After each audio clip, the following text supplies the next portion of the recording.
Buenas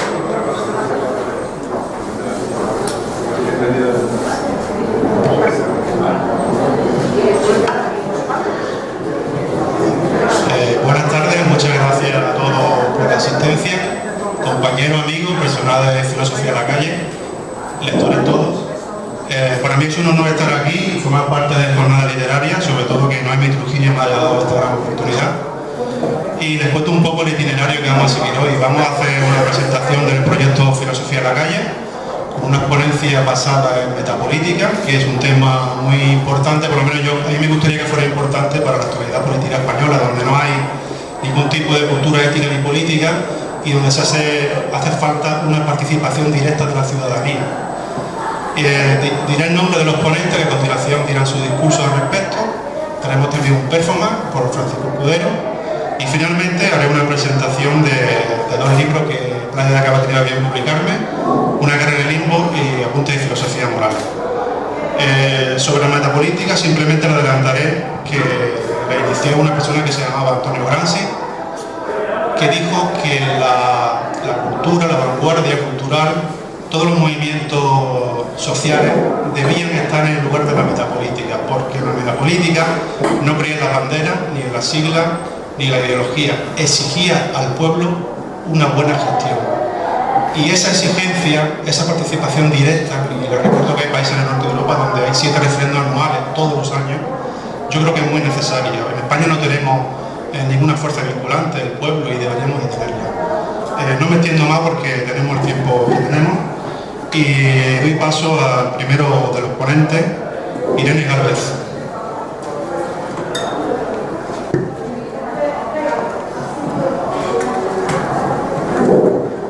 Hola, buenos días. Muchísimas gracias a todos por la oportunidad de estar aquí. Yo les voy a hablar. Nosotros en Almería tenemos mucha suerte porque tenemos a Carmen de Burgos. Carmen de Burgos fue pionera en muchas cosas y también en metapolítica. Así que paso a explicarle mi ponencia. La he titulado Carmen de Burgos, vida metapolítica. Carmen de Burgos, la colombine, escribió: la lucha es la vida y yo siento el ansia de vivir. Como todos ustedes saben, Carmen de Burgos nació en Almería en 1867 y murió en Madrid en 1932. Nuestra Carmen de Burgos fue una mujer polifacética, pionera como periodista profesional, fue contratada como redactora en el periódico El Diario Universal de Madrid en 1903, aprendió en Almería el oficio, la profesión de periodista en el periódico de su suegro, de su marido entonces, y posteriormente, al irse a Madrid, también trabajó como traductora y como redactora en la editorial Sempere de Valencia. En 1911 hizo la traducción para esta editorial de los textos y la biografía de Giacomo Leopardi, el máximo poeta italiano de la época del romanticismo. En un momento donde era impensable casi que las mujeres se pudieran dedicar, entre otras profesiones, al periodismo, a la vida pública, ella se la ingenió también para ser pionera como reportera, periodista de guerra. Concretamente en la guerra de Marruecos, en 1909, en Melilla. Se la ingenió a través de la Cruz Roja, porque una mujer, por supuesto, no podía estar en esas circunstancias, en esos contextos, pero ella buscó la forma de estar allí. Era un conflicto bélico que tenía una gran repercusión social en ese momento en España, sobre todo por el desastre del Barranco del Lobo en julio de 1909. Y yendo a la pragmática, a lo que es la vida cotidiana, lo importante de los detalles, que eso es metapolítica también. En ese momento, cuando ella estaba en Melilla, había un problema porque Melilla estaba conectada con Almería, con el servicio postal de Almería, que entonces tenía una cobertura muy limitada, y las familias de los soldados no recibían la correspondencia de los soldados que estaban allí en la guerra de Marruecos. Y ella se dio cuenta del problema social que eso generaba, porque ni las familias tenían noticias de cómo estaban sus hijos, sus maridos, sus hermanos. Entonces ella, escribiendo en el Heraldo, ponía la lista de los nombres de los soldados que estaban heridos, los que estaban desaparecidos, y buscaba la forma de informar a la familia. Eso es acción pragmática, eso es metapolítica también. Carmen de Burgos tenía un carácter muy claro: ante los problemas, buscar soluciones. En eso tuvo un ejemplo también nacido en nuestra tierra de lo que es llevar la ética política, la pragmática en acción, que fue nuestro Nicolás Salmerón. Uno de los valores más importantes para Carmen de Burgos es sin duda alguna la educación, como herramienta indispensable para la civilización. Civilización en el sentido más humanístico de justicia social del término. Educación y cultura, honradez y dignidad intelectual. Sin estos valores no existen ni la cultura ni la ética política, a la que ha hecho referencia Antonio anteriormente. Lo que significa que a la hora de organizarse y convivir una sociedad humana carece de las herramientas fundamentales. Carmen de Burgos estudió magisterio por las noches, después de hacer toda su actividad en el periódico, en casa. Ella sacó las oposiciones de maestra y de hecho se empezó a ejercer en un colegio para niñas en la plaza de San Sebastián. Y decía nuestra Carmen de Burgos: el progreso verdadero de los pueblos está en la ética. Como conclusión a mi intervención, y siempre me gusta la interacción, la participación, yo les propongo dos reflexiones. Una, Carmen de Burgos, por toda su trayectoria y su obra, es un claro ejemplo del pragmatismo metapolítico. Ella busca calidad de vida, busca civilización humana y dignidad. No dejamos de escuchar de hablar en nuestro tiempo del mundo globalizado. A veces no nos percatamos de que la literatura es la primera gran globalización. Nos permite viajar más allá de los espacios físicos, incluso más allá del tiempo. Por eso la lectura y las bibliotecas son tan importantes. La creación literaria creo que es metapolítica en acción permanente y pragmática. Nos advierte y facilita herramientas para enfrentar la oscuridad de la naturaleza y la condición humana. Muchísimas gracias por su atención.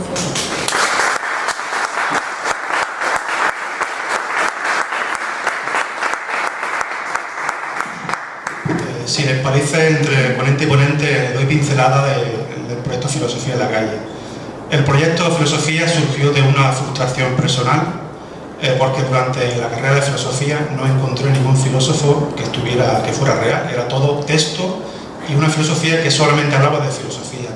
Yo necesitaba que la filosofía estuviera viva y tuve la necesidad de crear este proyecto donde todos fuéramos filósofos prácticos y creáramos filosofía. Si ustedes saben, en España, cuando se empezó a considerar la idea de si había o no una historia de la filosofía española, todos los filósofos del momento eran filósofos prácticos, eran políticos, eran escritores, eran profesores de universidad.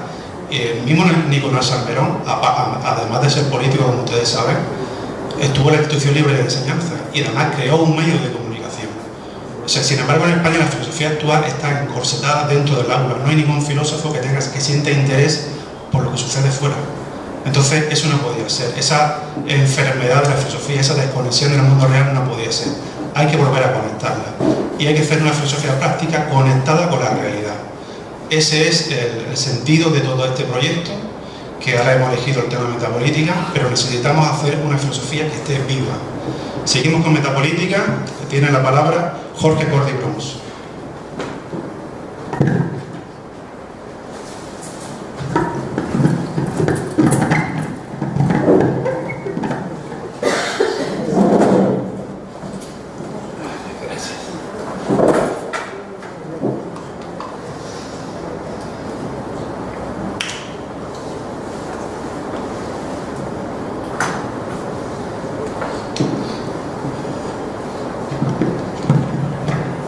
Sí, encantado, buenas tardes. Miren, les voy a hablar, el título de mi ponencia es del desencanto al populismo. Pretendo abordar esto, en cierto sentido, desde la estética trascendental kantiana, sin sobreabundar concretamente qué dice Kant de esto. Se me ocurrió hacer un collage, por nombrarlo de alguna manera, la dimensión del desencanto, como se ponía en juego en el siglo de oro. Singularmente hay un texto que me capturó, que es el Lazarillo de Tormes, ¿no? Y escojo señalar, nombrar, no disponemos de mucho tiempo, el Lazarillo de Tormes, porque justamente está en juego la noción, el personaje es un sujeto infantil, de alguna manera en un estatuto de orfandad. Es una categoría que creo importante resaltar en el argumento de este collage que quiero improvisar y compartir con ustedes.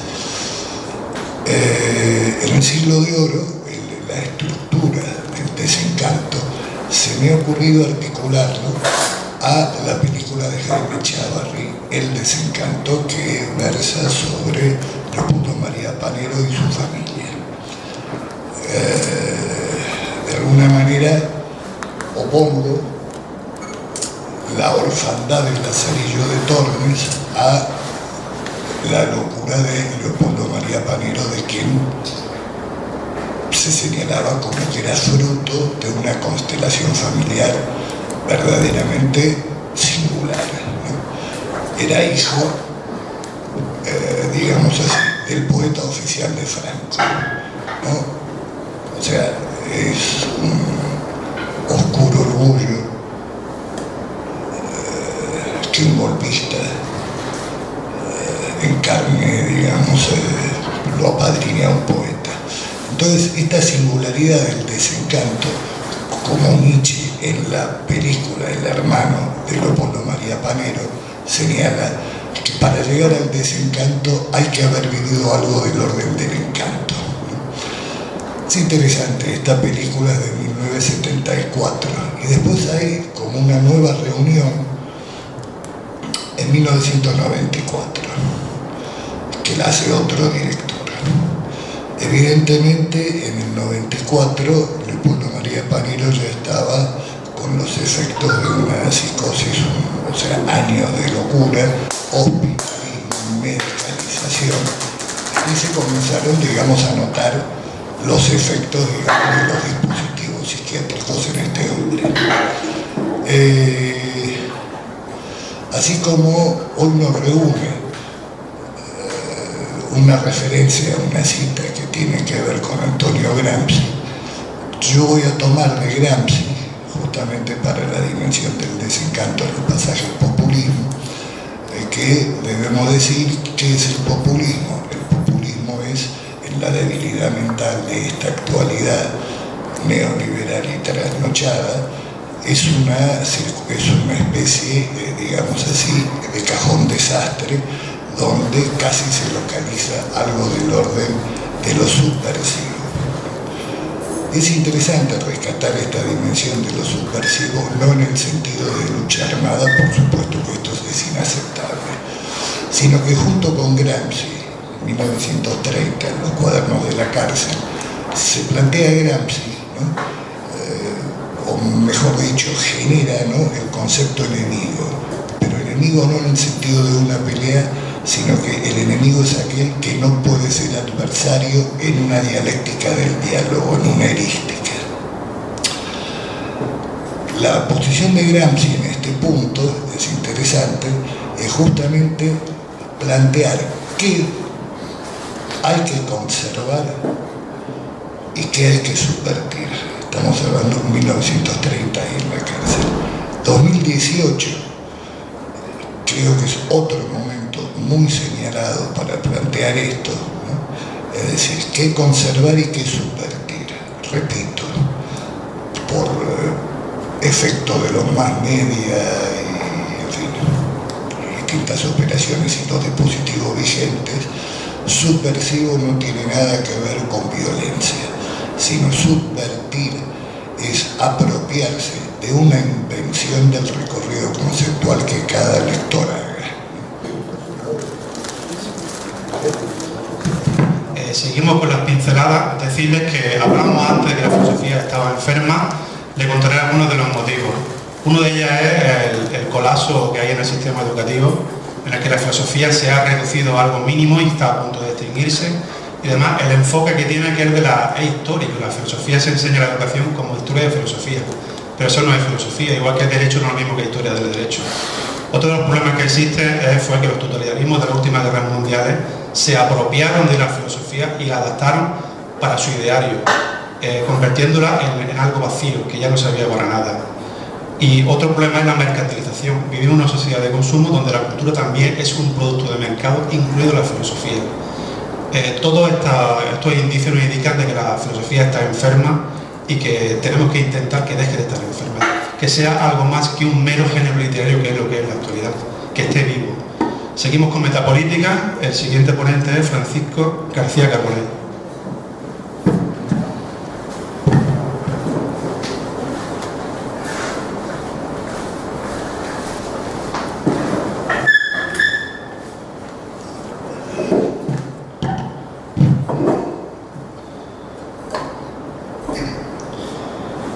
¿Conocen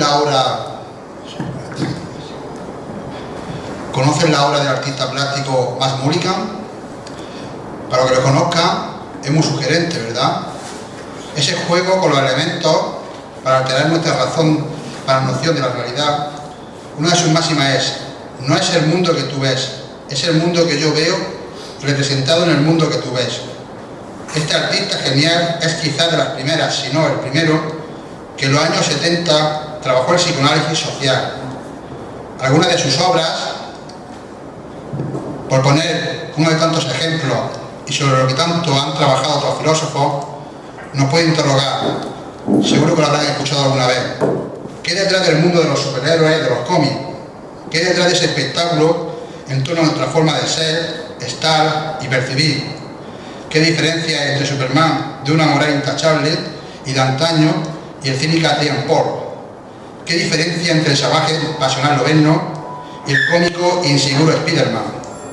Quizá la diferencia está en la manera de buscar algo común, siempre en las ideologías, la forma de rehabilitar nuestro espacio interior, aquello como un cuento otoñal que barre las hojas caídas de los árboles, que sopla sobre nuestra imaginación, algo que nos haga sugerir, igual que los juegos visuales que emplea Mullican, la ausencia. Quizá la diferencia esté en embarcarnos en nuevas experiencias vitales, nuevas experiencias que no son fugas angustiosas, no nos engañemos, del mito. No es la decadencia y la quiebra del mito. El mito sigue a salvo tras ese muro invisible que nos rodea. Como reza el poema de Kovafis, sin consideración, sin vergüenza, han construido grandes y altos muros en torno a mí. Y ahora estoy sentado aquí, desesperado. Foucault, en ese bello, original e imprescindible libro de casi 1000 páginas, Historia de la locura, mientras hace desfilar ante nuestros ojos a un sinnúmero de locos, imbéciles, dementes, médicos carniceros, torturas y prácticas inhumanas, psiquiatras arrogantes, sentimentalismo empalagoso y sufrimiento impensable, nos hace llegar a la conclusión de que se trata de afirmar que el modo contemporáneo de entender y vivir la locura no tiene nada que ver con modos anteriores.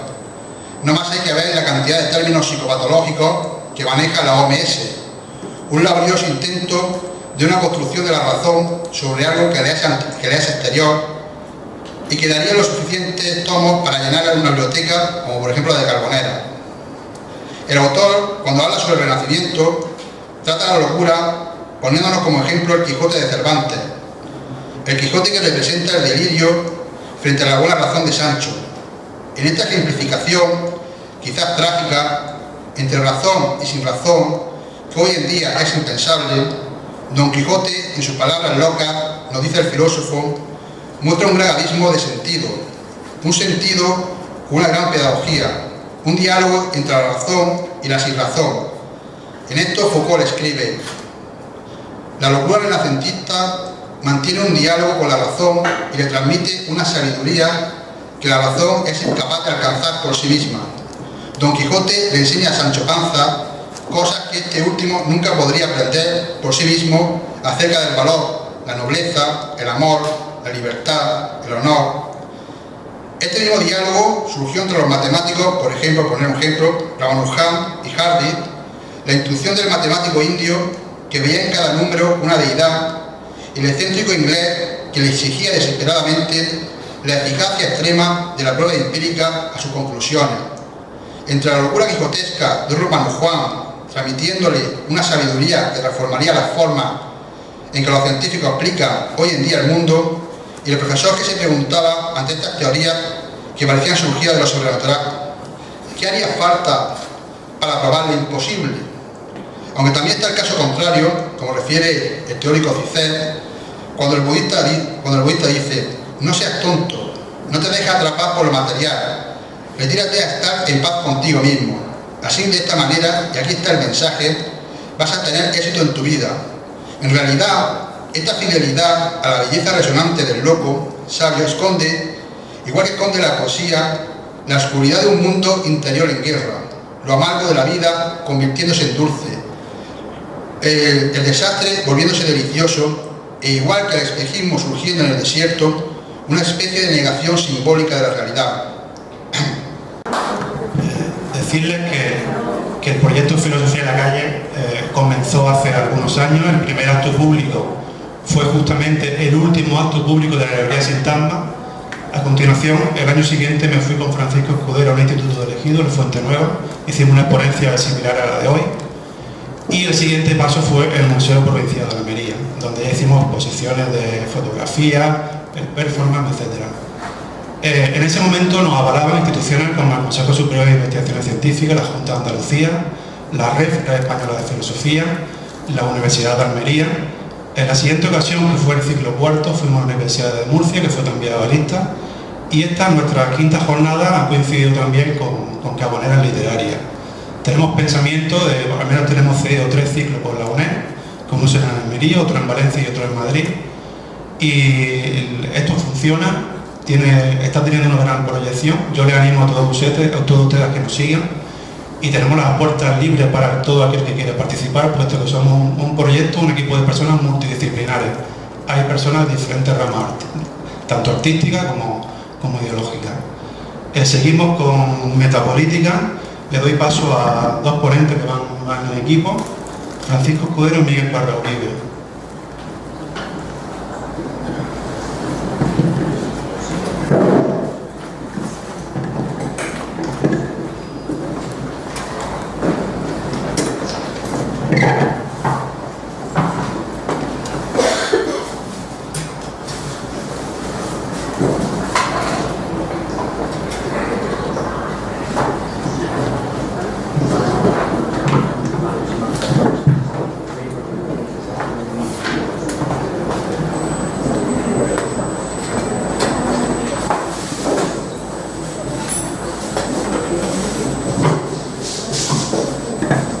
Esta es la parte creativa de la jornada.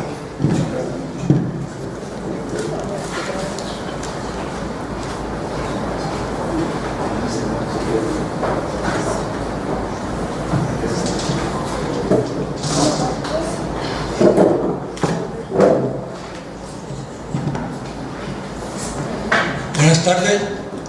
En primer lugar, quiero dar las gracias al proyecto Filosofía en la Calle por invitarme a su quinto ciclo dedicado a la metapolítica en estas quintas jornadas carboneras literarias, donde voy a presentar un libro, mi primer ensayo, Descartes y la ley Mordaza, un libro editado por No Solo Libros y prologado por Fernando Utrilla, profesor de filosofía de la Universidad de Murcia.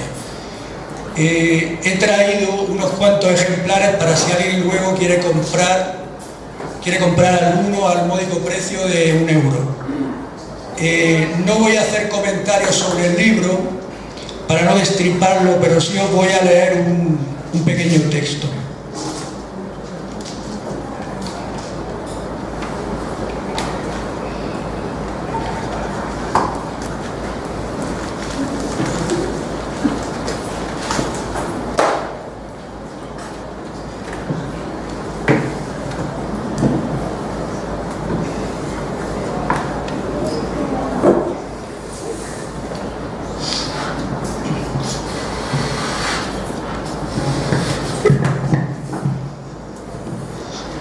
Buscaba que filosofía,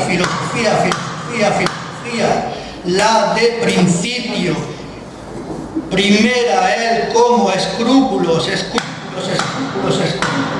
sin aceptarla de vía que juzgué, conmoverla de capaces eran no escépticos, los de extravagantes más suposiciones, las que segura y firme tan eran, soy, luego pienso, verdad, esta que advertir al y cosa, alguna fuese pensada, queriendo aún que seguida en advertir, pero sueños, los de las ilusiones, las que cosas, las todas que fingí, resolví, verdadero, ninguno sea acaso tal estando, tenemos que pensamientos, mismos los que considerando los todos falsos como rechacé y otra cualquier como errar, de cuestiones sencillas más de las acerca, aún razonar, al equivocar. Sé que hombres hay como imaginar, hacelanos ellos como tal sea, los que puesto así, indudable enteramente fuera que algo, creencias, misen quedaba menos, esto hecho de después, si ver para duda, como rechazar y contrario lo todo hacer debía que pensé, verdad, la buscar solo tan ocasión esta en yo, pero anteriormente dicho hace, según indudable, fueran sí como inciertas, muy sabemos que opiniones seguir necesario veces, es costumbres, las a las refiérese que en lo que advertido había que hacía tiempo largo, sólidos bastantes son adoptados, que fundamentos los sí juzgar, puede ser que para ellas de hablar a modo cierto en obligado siéntome, embargo sí, mundo el todo, de gusto del sean no, acaso que común lo de fuera y metafísicas.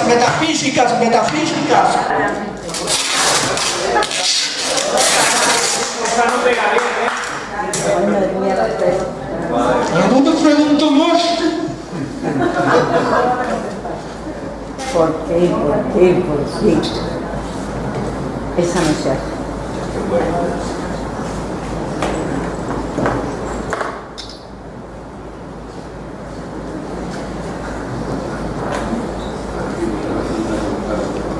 Muchas gracias.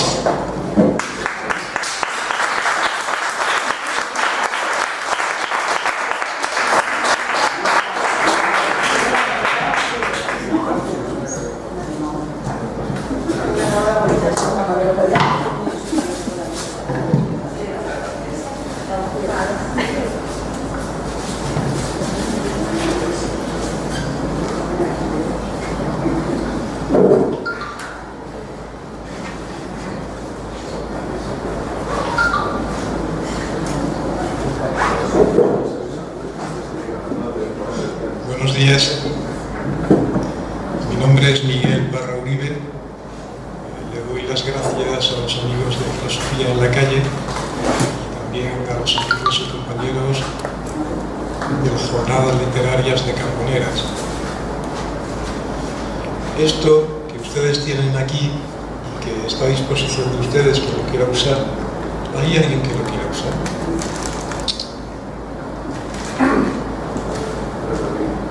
Sigue estando a disposición de ustedes si lo quieren usar. Es una vacía, es el objeto humilde que utilizaban los barberos en el siglo XVI-XVII para poner y afeitar a las personas. El personaje de Alonso Quijano, que mi compañero ha referido, en nuestro universal Don Quijote, como no tenía para completar su armadura, ustedes saben, un yelmo militar, utilizó una vacía para cubrir su cabeza en sus andanzas. Bien, Yo les voy a hablar a ustedes durante 10 minutos y le pido al amigo Antonio que lleve el tiempo. Les voy a hablar de un proyecto que es República Vacinal. Tienen un ambiente creativo construido con la ayuda inestimable de mi amigo Francisco en la sala de exposiciones del castillo, donde también están las vacías y están las canicas. En este tiempo, como han comentado mis compañeros, disculpa, pero ahí tenemos una exposición, el proyecto Filosofía de la Calle, que está en el castillo, de pintura, artes plásticas y escultura, por Carmen Moreno Galvez, Miguel Parra Uribe, que sé, y Manolo Fernández Castillo, hasta el 31 de este mes. Sí, bien, esto se resume. Yo propongo en este tiempo de identidades difusas, de identidades complicadas, no es una proposición personal, es un proyecto creativo. Trabajo la idea de República Vacinal como una idea de sentido común, de una república de sentido común, hacia un trabajo de gobernanza mundial y una identidad planetaria, hacia una gobernanza mundial y una identidad planetaria. Eso implica la poetización de algo tan prosaico como es la acción política.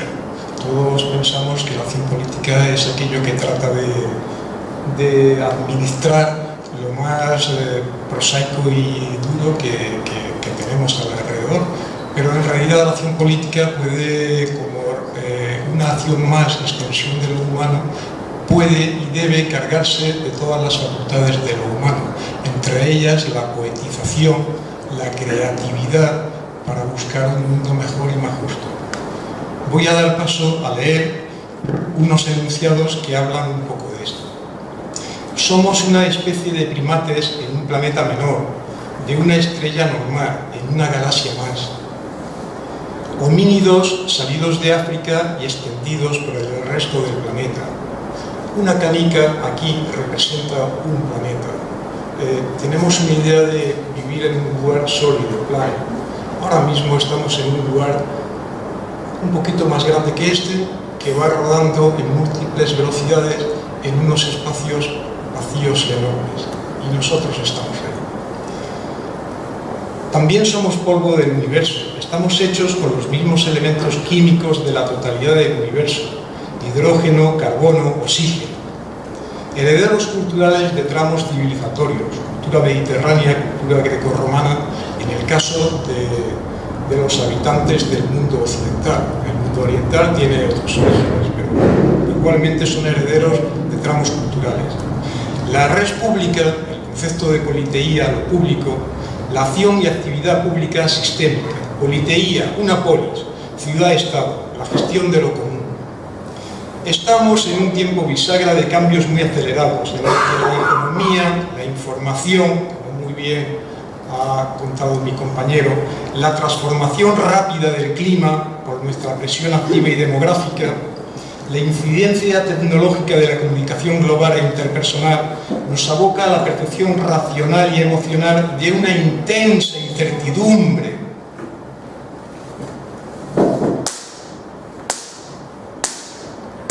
Una intensa incertidumbre ante una realidad hiperactivada, desmesurada y no gestionada, la ausencia de herramientas sociales, culturales, políticas e incluso científica y tecnocientíficas para su gestión.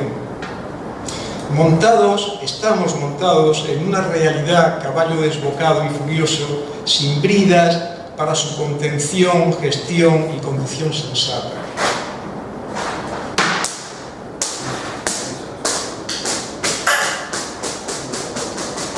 Tiempo eje, bisagra, el ayer no nos vale, el ayer no nos vale, el futuro no lo hemos ganado, el futuro no lo hemos ganado. El mundo es hoy una aldea global en transición rápida a una ciudad-estado global, pero no tenemos una gobernanza global mundial correspondiente. En sus neuronas y en su corazón tengan especial cuidado con la sinapsis de identidad. Todo esto está a su disposición de quien lo quiera coger. también pueden levantarse y moverse, son ustedes libres.